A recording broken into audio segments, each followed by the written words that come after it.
अकोले शहरातील कोल्हार-घोटी महामार्गावर आज सायंकाळी 6 वाजता एक दुचाकीस्वार राजेंद्र मंडलिक यांचा अपघात झाला असून यामध्ये राजेंद्र मंडलिक हे मयत झाले आहेत। राजेंद्र मंडलिक अगस्ती साखर कारखान्यात काम करत होते।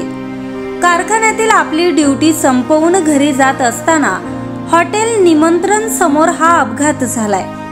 कोल्हार-घोटी महामार्गावर प्रवास करणाऱ्या एका स्विफ्ट गाडीतील इसमानं अचानक दरवाजा उघडला असताना आपल्याला दरवाजामुळे इजा होऊ नये म्हणून राजेंद्र मंडलिक यांनी गाडी बाजूला घेण्याचा प्रयत्न केला, मात्र अचानक झालेल्या प्रकारामुळे मंडलिक यांची दुचाकी घसरून पडल्यानं चारा वाहतूक करणाऱ्या ट्रॅक्टरच्या चाकाखाली मंडलिक सापडले।